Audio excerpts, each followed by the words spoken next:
आपण पाहत आहात यूट्यूब चॅनल MH48. हा चॅनल सबस्क्राईब करा आणि बेल आयकॉन दाबून नवीन व्हिडिओ मिळवा. नमस्कार मित्रांनो, आज आपण चर्चा करणार आहोत शेतकऱ्यांच्या हितासाठी केंद्र सरकारने आणलेल्या 3 विधेयकांवर विरोधी पक्षाच्या भूमिकेची. ही भूमिका दुटप्पी आहे, डबल ढोलकी सारखी आहे की जी एका बाजूने वाजते दुसऱ्या बाजूने वाजते. हे का ते आपण या व्हिडिओत बघणार आहोत. जसं आपल्याला माहिती आहे की मे महिन्यात लॉकडाऊनच्या काळात केंद्र सरकारने याबाबतचे अध्यादेश काढले होते. आता याबाबतची विधेयक संसदेत मांडण्यात आलेली आहेत. त्याच्यात ती लोकसभेमध्ये पासही झालेली आहेत. 3 कायदे आहेत. इसेन्शियल कमोडिटीज ऍक्ट 1955 म्हणजे अत्यावश्यक वस्तू आणि सेवा कायदा, याच्यामध्ये संशोधन याबद्दलचा एक कायदा आहे. दुसरा कायदा आहे तो कृषी उत्पादन व्यापार आणि वाणिज्य विधेयक, आणि तिसरा आहे हमी भाव आणि कृषी सेवा विधेयक. म्हणजे बेसिकली एक जे विधेयक आहे ते कॉन्ट्रॅक्ट फार्मिंग संबंधात आहे, ते हे हमी भाव आणि कृषी सेवा विधेयक आहे, मिनिमम सपोर्ट प्राइस. आणि दुसरं जे आहे ते शेतकऱ्यांना या सगळ्या जोखडातनं बाहेर काढून जिथे हवं तिथे आपला कृषी माल विकण्याची परवानगी देणारं विधेयक आहे. आणि त्यामुळे यावर संसदेत काँग्रेसनी या विधेयकांना विरोध करायचा निर्णय घेतलेला आहे. केवळ काँग्रेसच नाही तर तृणमूल काँग्रेस आहे, म्हणजे काँग्रेसचे 40, तृणमूल काँग्रेसचे 13, बहुजन समाज पक्ष 8 आणि आम आदमी पक्ष 3 हे लोक राज्यसभेत या विधेयकाला विरोध करणार आहेत. अकाली दलांनी पण याला विरोध केलेला आहे. आणि त्यातल्या एक चांगली गोष्ट, आणि मी अकाली दलाकडे नंतर येईन, पण या सरकारमध्ये अकाली दलाच्या मंत्री ज्या होत्या हरसिमरत कौर बादल, त्यांनी पंतप्रधान नरेंद्र मोदींना वाढदिवसाच्या शुभेच्छा दिल्या आणि या विधेयकांच्या मुद्द्यावरनं आपण मंत्रिमंडळातनं बाहेर पडत असल्याचा निर्णय जाहीर केला. शिवसेनेच्या मंत्र्यांसारखे, अर्थात मागच्या सरकारमधल्या, अकाली दलाचे राजीनामे खिशातल्या खिशात भिजले नाहीत. त्यांनी शेतकऱ्यांच्या मुद्द्यावर राजीनामा देण्याचं धाडस दाखवलं. पण अर्थात त्याच्याकडे मी नंतर वळीन. पण महत्वाचं म्हणजे या विधेयकाला लोकसभेत शिवसेनेने पाठिंबा दिला होता. राज्यसभेत शिवसेना काय करते ते बघणं महत्वाचं आहे, कारण लोकसभेतल्या पाठिंब्याला तसा काही अर्थ नसतो, कारण तिथे भाजपाचं सिंगल हँडेडली बहुमत आहे. राज्यसभेत मात्र भाजपाला या बहुमताची मिळवणी करावी लागणार आहे, कारण 122 मतं भाजपाला हवी आहेत. आणि भाजपाकडे स्वतःकडे जर बघायला गेलं तर 86 मतं आहेत. आणि भाजपाशिवाय अन्य एनडीएचे काही पक्ष आहेत त्यांची मतं त्यांना मिळतील. आणि तरी असं असलं तरी अगदी रालोआची जरी मतं बघितली तरी ती 105 आहेत. म्हणजे अजून जवळजवळ 17 मतांची कमीत कमी बेगमी सरकारला करावी लागणार आहे. त्याच्यात YSR काँग्रेस असेल, KCR असतील, तामिळनाडूतले पक्ष असतील, अशा नवीन पटनायक असतील, अशा लोकांना सोबत घेऊन हे बिल पास होईल असं म्हटलं जात आहे. काही संसद सदस्य कोविडग्रस्त आहेत, काही संसद सदस्य कोविडमुळे दिल्लीला येण्याच्या परिस्थितीत नाही आहेत, आणि त्यामुळे या अनुपस्थितीचा फायदा घेऊन केंद्र सरकार राज्यसभेतही ही विधेयकं पास करेल असं आत्ता तरी दिसतंय. पण याबाबत ही जी डबल ढोलकी आहे त्याच्याबद्दल आज आपण चर्चा करणार आहोत. आणि कारण या विधेयकांना विरोध करताना राहुल गांधींनी, की जे आता सोनिया गांधींसोबत त्यांच्या उपचारांसाठी अमेरिकेला आहेत, आणि त्यांनी तिकडनं अमेरिकेहून ट्वीट केलेली आहेत की मोदी जी ने किसानों की आय दुगनी करने का वादा किया था, लेकिन मोदी सरकार ने काले कानून किसान खेतीहर मजदूर का आर्थिक शोषण करने के लिए बनाया जा रहे हैं. ये जमींदारी का नया रूप है और मोदी जी के कुछ मित्र नए भारत के जमींदार होंगे. कृषी मंडी हटी, देश की खाद्य सुरक्षा मिटी. हे त्यांचं एक ट्विट आहे. आणि दुसरं त्यांनी 17 तारखेला जेव्हा हे विधेयक लोकसभेत मंजूर झालं तेव्हा त्यांनी ट्वीट केलं होतं की किसान का मोदी सरकार से विश्वास उठ चुका है, क्योंकि शुरू से मोदी जी की कथनी और करनी में फर्क रहा है. नोटबंदी, गलत GST और डीजल पर भारी टैक्स. जागरूक किसान जानता है कि कृषि विधेयक से मोदी सरकार बढ़ाएगी अपने मित्रों का व्यापार और करेगी किसान की रोजी रोटी पर वार. आता हे मला कळत नाही, राहुल गांधी कुठलाही विषय असला तरी तो लोकसत्ताच्या संपादकांसारखे ते नोटबंदी, GST वगैरे अशा प्रकारचे याच्यावर घेऊन जातात. आणि त्याच्यामुळे आता याचा खरं त्याचा नोटबंदीशी याच्याशी काय संबंध आहे मला माहिती नाही. पण राहुल गांधींना कदाचित म्हणायचं असेल की नोटबंदीमुळे शेतकऱ्यांना खूप नुकसान सोसावं लागलं, कारण शेतकऱ्यांचा व्यापार हा मुख्यतः कॅशमध्ये असतो. पण अर्थात राहुल गांधींना असे प्रश्न कोणी विचारू शकत नाहीत. रणदीप सुरजेवाला यांनीही त्यांना अगदी कुरुक्षेत्राच्या युद्धाचं उदाहरण दिलं आणि त्याच्यात विरोधी पक्षाला म्हणजे स्वतःला पांडव आणि मोदी सरकारला कौरवाची उपमा दिली. पण याच्यात सगळ्यात मोठी मेख म्हणजे काँग्रेसनी 2019 सालच्या लोकसभा निवडणुकांच्या जाहीरनाम्यामध्ये या प्रकारच्या सुधारणांना मान्यता दिली होती. इनफॅक्ट आपण सत्तेत आलो तर या सुधारणा आपण करू असं काँग्रेस म्हटलंय आणि आता भाजपा त्या सुधारणा करायला जाणार आहे तर त्याला काँग्रेस विरोध करतोय. काँग्रेसच्या जाहीरनाम्यात त्यांनी म्हटलं होतं की काँग्रेस कृषी उपज मंडी समितियों के अधिनियम में संशोधन करेगी, म्हणजे एपीएमसी ऍक्ट मध्ये काँग्रेस सुधारणा करेल की ज्याच्यामुळे कृषी मालाची निर्यात आणि आंतरराज्य व्यापार पर लगे हुए सभी प्रतिबंध समाप्त हो जाए, म्हणजे तुम्ही देशांतर्गत कुठेही आणि परदेशातही व्यापार करू शकाल. अशा प्रकारच्या सुधारणा एपीएमसी ऍक्ट मध्ये काँग्रेस सत्तेत आली तर करणार होती. दुसरा मुद्दा त्यांनी म्हटलं होतं की आम्ही वेगवेगळ्या छोट्या छोट्या गावात आणि कसब्यामध्ये किसान बाजारचा ढाचा उभा करू आणि की ज्याच्यामुळे फार्मर प्रोड्युसर कंपनी आणि या सगळ्यांना त्याचा फायदा होईल, म्हणजे पुन्हा एपीएमसीच्या विरोधात ही भूमिका घेतली होती. आणि याच्या पलीकडे जाऊन इसेन्शियल कमोडिटीज ऍक्ट हा ब्रिटिशकालीन कायदा असल्यामुळे तो कायदा बदलून तिथे दुसरा कायदा आणण्यात येईल आणि तो कायदा केवळ आणीबाणीच्या परिस्थितीत वापरण्यात येईल.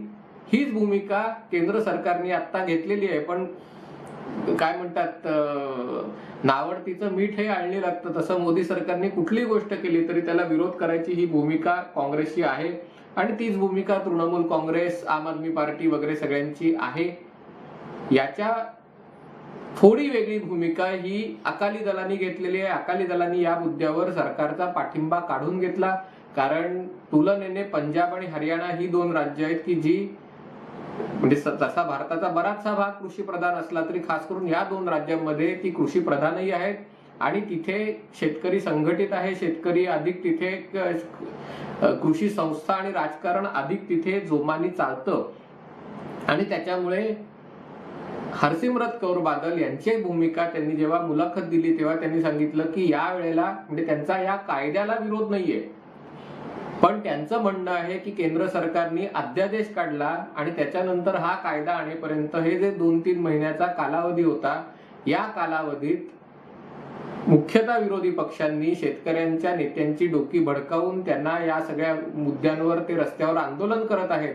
तर केंद्र सरकार या कालावधीत या आंदोलन करणाऱ्या शेतकऱ्यांना, बाजार समितीच्या प्रतिनिधींना, आडते दलाल यांच्या नेत्यांना भेटून त्यांचे जे गैरसमज आहेत, त्यांच्या मनातल्या ज्या आशंका आहेत त्या दूर करू शकत असली ती संधी होती, पण केंद्र सरकारने ते केलं नाही आणि त्याच्यामुळे सध्या जे शेतकरी आंदोलन करतायत त्यांच्या सोबत उभं राहणं ही आमची भूमिका आहे आणि त्यामुळे त्यांनी या सरकारमधनं बाहेर पडायचा निर्णय घेतलेला आहे, राजीनामा दिलेला आहे.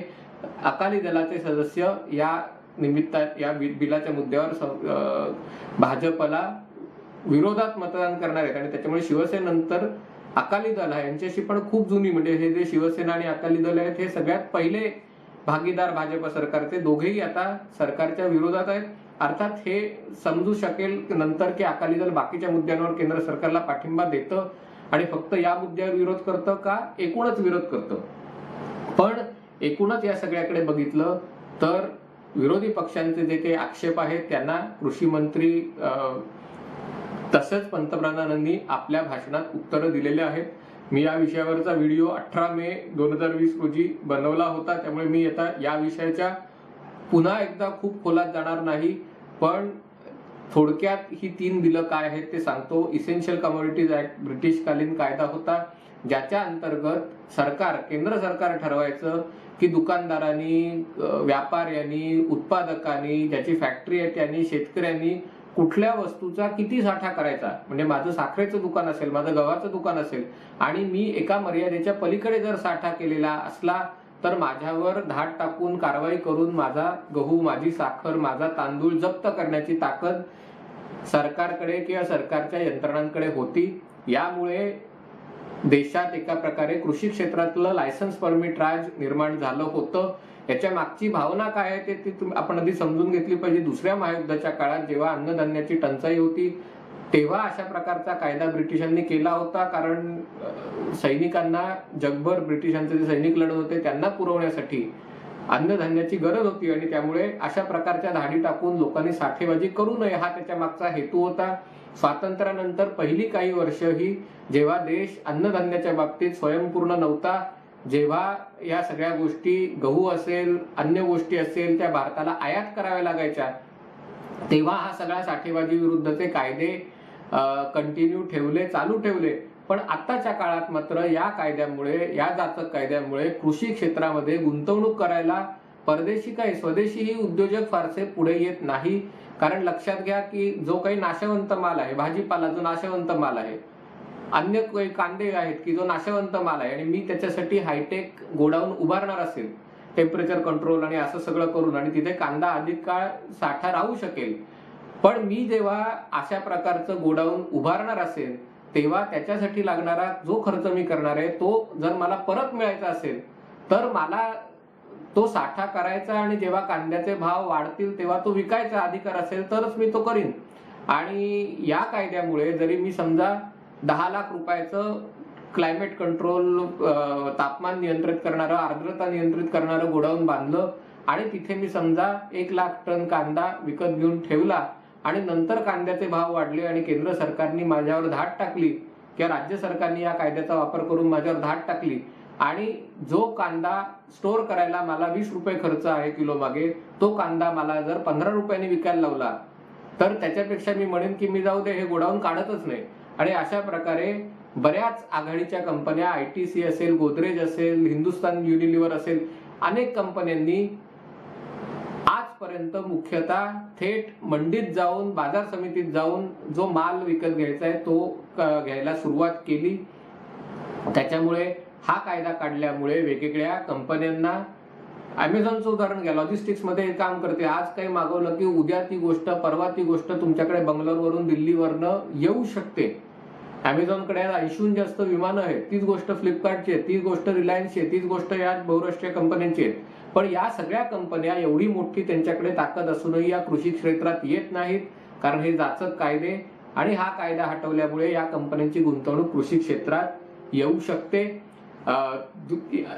या कंपन्या साठवणूक करत नसल्यामुळे काय होत होतं, यांना सगळा जो माल आहे तो कृषी उत्पन्न बाजार समित्यांकडनं घ्यावा लागत होता. कृषी उत्पन्न बाजार समित्यांची स्थापना शेतकऱ्यांच्या मदतीसाठी झाली की पूर्वी बांधावर जाऊन शेतकऱ्याची फसवणूक व्हायची, व्यापारी जाऊन त्याला सांगायचे की यावेळेला मार्केटमध्ये काही उठावच नाहीये आणि तुला अमुक एका किमतीला मला विकावं लागेल, आणि शेतकरी पण घाबरून त्याला ते विकायचा. आणि त्यामुळे कल्पना अशी होती की जर ही मंडी अस्तित्वात आली तर तिथे शेतकरी येऊन आपला माल 4 व्यापाऱ्यांशी जो जास्त किंमत आहे त्याला विकू शकतील, आणि असं सगळं होण्यासाठी ही रचना झाली. पण कृषी उत्पन्न बाजार समित्या शेतकऱ्यांच्या लुटीचे धंदे अड्डे बनले. या बाजार समित्या स्वतःचा 8% कर शेतकऱ्यांवर लावायला लागले. तिथे जे सगळे अडते, दलाल, माथाडी कामगार यांची जे सुळसुळाट झाला, आणि हे मागे पण मी व्हिडिओत म्हटलं होतं की मला स्वतः राजू शेट्टींनी सांगितलं होतं की जेव्हा ते तरुणपणी शेतकरी होते आणि मालाची वाहतूक करायचे तेव्हा लोडिंग करताना ते स्वतःच्या खांद्यावरनं ट्रकमध्ये माल चढवायचे, पण माल उतरवायला एवढे चार्जेस पडायचे या माथाडींकडनं की अनेकदा तुमचा 100 रुपयाचा माल असेल तर त्यातले 20 रुपये लोडिंग अनलोडिंग करण्यात जायचे, आणि त्यामुळे मग तुम्ही माल परत घेऊन जाऊ शकायचा नाही.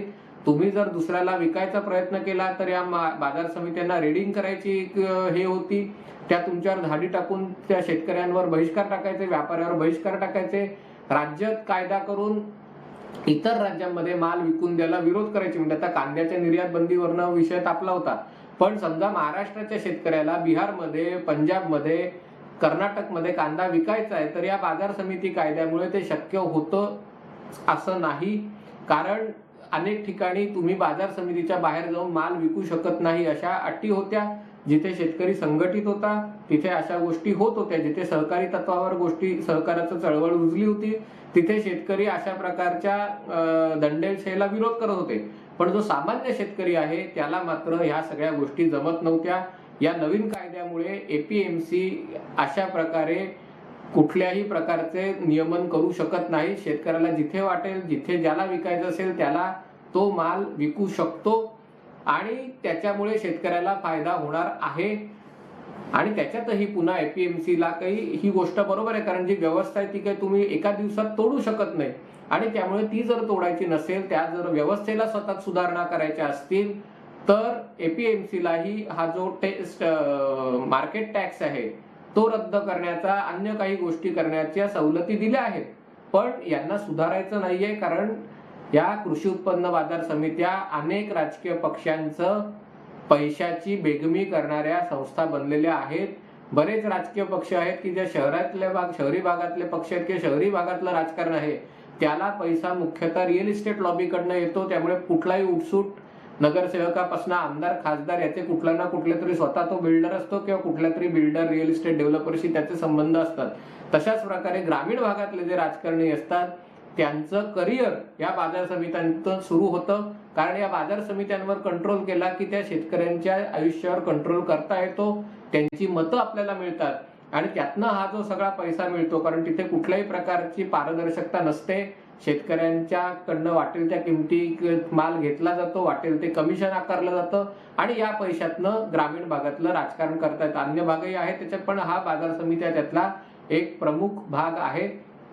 इसेन्शियल कमोडिटीजचा फक्त त्याच्यात केंद्र सरकारनं ही काळजी घ्यायला हवी, कारण केवळ इमर्जन्सीच्या वेळेला किंवा एकदम एक्सेप्शनल अपवादात्मक परिस्थितीत हा कायदा लागू करता येईल, तरतुदी करता येईल अशी याच्यात गोष्ट आहे. आणि ती कांद्याच्या बाबतीत थोडंसं त्याच्यातनं हे दिसून आलं की निर्यात बंदी ज्या प्रकारे लावली त्या प्रकारे एका अर्थाने ती चुकीची हे होती, खेळी होती. कारण मग अशा प्रकारच्या कायद्यांचं महत्व उरत नाही, कारण कायदा तुम्ही एका ठिकाणून करायचा आणि दुसरीकडनं त्याच्या तरतुदी मागे घ्यायच्या, तर ते हे होत नाही. तिसरा मुद्दा आहे तो याच्यातला सगळ्यात वादग्रस्त आहे, तो म्हणजे कॉन्ट्रॅक्ट फार्मिंगचा. आणि त्याच्यासाठी हे राहुल गांधींनी हे सगळे मोदी आणि त्यांचे श्रीमंत मित्र म्हणजे कोणता, अदानी अंबानी वगैरे, आणि मग 30,000 कोटी 60,000 कोटी वाटेल ते आकडे ते सांगत असतात. पण हा जो मुद्दा आहे तो महत्वाचा आहे MSPचा. आता सध्या केंद्र सरकार देशातल्या 22 पिकांना, त्याच्यात धान आहे, साखर आहे, ज्वारी, बाजरी, याला हमी भाव देतं. आणि जनरली पीक बाजारात येतं तेव्हा सरकार हमी भाव डिक्लेअर करतं की समजा मला बाजारात हा माल विकता आला नाही तर सरकार अमुक एका भावाने त्याची खरेदी करणार. पण अनेकदा हा हमी भाव या भावापेक्षा कमी असतो बाजाराच्या रेटपेक्षा. जेव्हा पूर येतो, अन्य काही नुकसान होतं, तेव्हा मात्र हमी भाव वाढवला जातो. आणि त्याच्यामुळे त्याच्यातही हे असं घडतं की केंद्र सरकार ते धान्य खरेदी करतं आणि त्यातलं खूप मोठ्या प्रमाणावरचं धान्य सडतं. हे धान्य सडवणं हा देखील एक उद्योग आहे, कारण त्याच्यातनं अनेकांची पोटं भरतात. त्या सडलेल्या धान्यापासून ती दारू बनवता येते, हा वेगळा विषय आहे. पण हा जो कायदा नवीन आलेला आहे त्याच्यानुसार शेतकऱ्यांना कॉन्ट्रॅक्ट करायची सवलत देण्यात आलेली आहे. आणि हे कॉन्ट्रॅक्ट अफोर्ड राहावं, कारण कॉन्ट्रॅक्टची भीती असते की आपण करार केला, तुम्ही शेतकरी आहात, मी तुमच्याकडनं करार केला की तुमच्या शेतातले बटाटे मी 40 रुपये जर किलो बाजारात आहेत तर मी 35 रुपये किलोनी विकत घेईन. आणि प्रत्यक्षात जर बाजारात 30 रुपये भाव असतील तर मी तुमच्याकडे येणारच नाही आणि मग मी सांगेन तुम्हाला जा कोर्टात, मला नाही घ्यायचे. आणि मग तुम्ही कोर्टात जाल आणि 20 वर्ष ती केस चालेल. आणि त्यामुळे हा याच्याबद्दलचं एक मोठं साशंकता होती. पण ही जी कंत्राट आहेत, कृषी कंत्राट आहेत, ती सुटसुटीत कशी करता येतील, ती विश्वासार्ह कशी करता येईल, याच्यासाठी या कायद्यामध्ये तरतुदी आहेत. दुसरी भीती त्याच्याबद्दल व्यक्त केली गेली, पुन्हा तेच उदाहरण देतो की आता बाजारात 40 रुपये भाव आहे आणि मी कॉन्ट्रॅक्ट 30 रुपयांचं केलंय. म्हणजे शेतकऱ्याला भीती असते की मी आज बटाटा लावलाय, माझा उत्पादन खर्च किलो मागे 25 रुपये आहे आणि त्यामुळे 40 रुपये भाव मिळाला तर ठीक आहे, पण जर बाजारात जर भावच 20 रुपये असेल तर मला 5 रुपयाचं नुकसान होणार. त्यामुळे हेजिंग करण्यासाठी, आपलं नुकसान कमी करण्यासाठी शेतकरी म्हणतो की ठीक आहे, मला 30 रुपये जर मिळत असेल तर चांगलं आहे, मला 5 रुपये फायदा आहे, मला 15 रुपयाच्या फायद्याच्या मागे धावायचं नाहीये, 5 रुपये फायदा असेल तर चालू शकेल. आणि त्यामुळे हे जर कॉन्ट्रॅक्ट केलं तर शेतकरी त्याबाबत ॲश्युअर्ड राहतो आणि त्याला तो भाव मिळू शकतो. पण धरून चाला की हे कॉन्ट्रॅक्ट 30 रुपयाचं केलं आणि भाव 40 रुपये झाला तर या कॉन्ट्रॅक्टमध्ये तरतूद करता येते की ज्या दिवशी पीक बाजारात येईल त्या दिवशी समजा भाव, आता मी एक्स किमतीला कॉन्ट्रॅक्ट केलं, 100 रुपयाला कॉन्ट्रॅक्ट केलं आणि भाव 120 रुपयाला असेल तर उत्पादक म्हणजे विकत घेणारा आणि विकणारा एक परस्परांच्या सहमतीने ठरवू शकतात की भाव जर वाढला तर तो जो ऍडिशनल फायदा आहे तो आपण 30-70% किंवा 50-50% विभागून घेऊया. मग 100 रुपयाचा माल मला जे कॉन्ट्रॅक्ट मध्ये मिळणार होता म्हणजे विकायचा होता, बाजारात भाव 120 आहे पण मला 110 मिळतील, म्हणजे किमान मला 10 रुपये फायदा झाला. अशा प्रकारच्या तरतुदी केलेल्या आहेत. पण इथे मात्र पुन्हा विरोधी पक्षांनी शेतकऱ्यांची माथी भडकवायची आणि त्याला असं सांगून द्यायचा प्रयत्न केला की बघा, बाजारात भाव तुम्हाला 100 रुपये असताना हे अदानी अंबानी अमुक तमुक येतील आणि तुमच्याकडे 70 रुपयाला करार करतील आणि मग आम्ही तुमच्या मदतीला धावून येऊ शकायचो, ते आम्ही धावून येऊ शकणार नाही, कारण हे सगळे मोठे कंपन्या उद्योगपती तुमचे लुटायला बसलेले आहेत. यात तथ्य नाही, हे खरं आहे. मोठ्या कंपन्या मोठ्या स्केलला काम करतात, भाव पाडून शेतकऱ्यांकडनं घेतात, हे सगळी भीती आहे. पण जी सध्याची व्यवस्था आहे त्याच्यापेक्षा ही बरीच चांगली व्यवस्था आहे. यातनं कृषी क्षेत्रात गुंतवणूक येणार आहे, शेतकऱ्यांना जास्त भाव मिळणार आहे आणि या कोविडमुळे अर्थव्यवस्थेचे 12 वाजलेले आहेत अनेक क्षेत्रात आणि जगभरात वाजलेले आहेत, फक्त भारतात नाही. तिथे कृषी क्षेत्र भारताच्या अर्थव्यवस्थेला आधार द्यायचं मोठं काम करू शकतं. पण आतापर्यंत आपण कृषी क्षेत्राला पारतंत्र्यात ठेवलं होतं. कृषी क्षेत्राला, शेतकऱ्याला पारतंत्र्यातून मुक्त करण्यासाठी हे निर्णय घेतले होते. त्याचे आता कायद्यात रूपांतर होईल. त्याच्यातही काही त्रुटी असतील तर त्या दुरुस्त करता येतील. पण या सगळ्याला विरोध करायचा, कारण ग्रामीण भागातलं आपलं राजकारणाचे दुकानं चालू राहिले पाहिजेत, अड्डे चालू राहिले पाहिजेत. या केवळ एका गोष्टीसाठी विरोध करायचा, निवडणुकांमध्ये पाठिंबा द्यायचा, सरकारमध्ये भाजपा करताय म्हणून विरोध करायचा, लोकसभेत पाठिंबा द्यायचा, राज्यसभेत विरोध करायचा, म्हणजे असं दाखवायचं की आम्ही इकडे पण आहोत, आम्ही तिकडे पण आहोत. ही जी डबल डोलकी आहे, हे जे सगळा दुटप्पीपणा आहे, त्याच्यावर टीका झाली पाहिजे, त्याच्यावर त्याचा समाचार घेतला पाहिजे, त्याच्यावर लोकांनीही त्याच्याबाबत नीट लक्ष देऊन पाहायला पाहिजे. म्हणजे पुन्हा निवडणुकांमध्ये अशा प्रकारची आश्वासनं देताना राजकीय पक्षांना विचार करावा लागेल. तुर्तास इथेच थांबतो. पाहत रहा MH48.